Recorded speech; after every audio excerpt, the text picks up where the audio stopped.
475. Keep that number in mind. On August 26th, a Dollar General became the focal point of a very familiar, very American scene that we've seen a total of 475 times this year.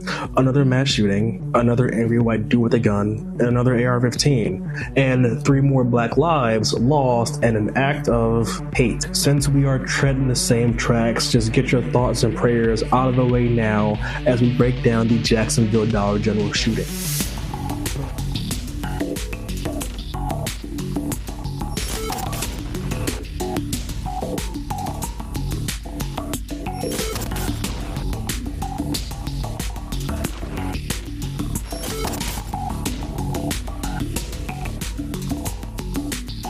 Welcome back to another little mini episode of Issa Murder, a podcast where we cover true crime cases of color.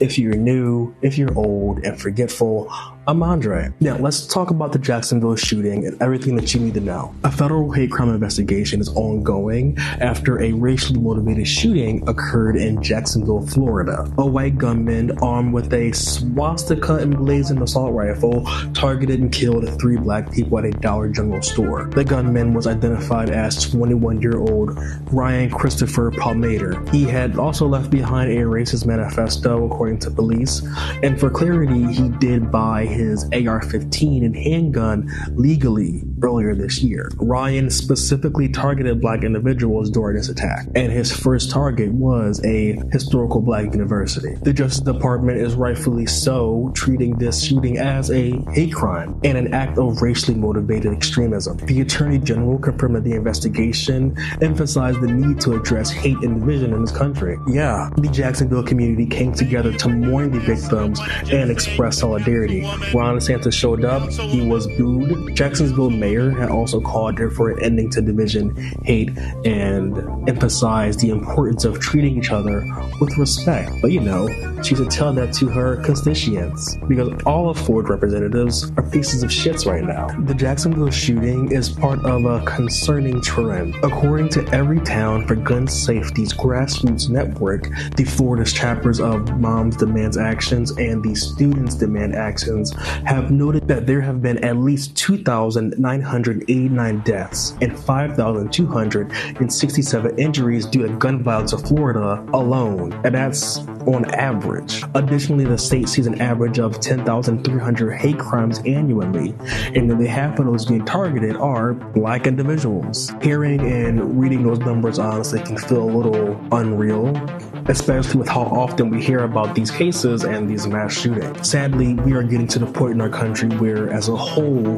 we are kind of becoming desensitized to hearing about mass murder. It's in our face, it's in our ears, and if you're someone with a horrible anxiety like me, it's in the back of your head every day. And even more so, with true crime being as popular as it is, the victims kind of fall by the wayside. So, let's talk about the victims. Angela Michelle Carr, a 52-year-old Uber driver, was shot by Ryan and killed while dropping off a passenger at the Dollar General store on Saturday. Her daughter, Ashley Carr, said that her mom was hardworking, dedicated, and never had a chance to defend herself. Ashley Carr also said that she is praying for the family of Ryan, who killed himself at the scene. She's better than me.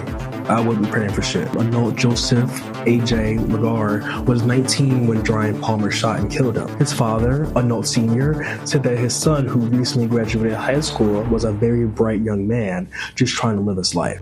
He expressed obvious sadness over the brutality of the situation and what he has to deal with as a black man in Florida, saying that Florida seems worse than anywhere else right now. He said that he should not have to bury his son, who was too young to die. 29-year-old Gerald Deshaun Gillian was a devoted father and a great co-parent, even though he and his daughter's mother, Taisha Jones, were no longer romantically partners. He still stepped up and did what he had to do. Jones, his ex-partner, described him as her best friend and her daughter's best friend. Jones's mother, Sabrina, also loved Gillian and praised him as a very loving and caring father. She said that he never missed a beat throughout the pregnancy or when his daughter was born. And actually, that Saturday, he did have plans to meet and spend time with his kid. This isn't a story that we can just passively observe like every single one before it.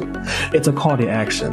We need to continue and bolster support in organizations like Moms Demand Action and Students Demand Action, which are working hard to promote gun safety and combat hate-motivated violence. We should also put a lot more pressure on the necks of these politicians to take action. Ron DeSantis last Monday said that the state will be giving $1 million to increase security at EWU, the university that was initially targeted, who has been asking for money for a long time now. And along with that, they will be allocating $100,000 to the victim's family, saying, amidst booze, targeting people due to their race has no place in the state of Florida. Still, apparently in Florida, Ron DeSantis has no issue targeting people because of their gender, sexuality, or race. He doesn't really like Mexicans or Black people or teachers. But that's it for this episode. Thank you for joining me as we discuss this fucked up shooting. If you'd like to learn more about the organizations I mentioned,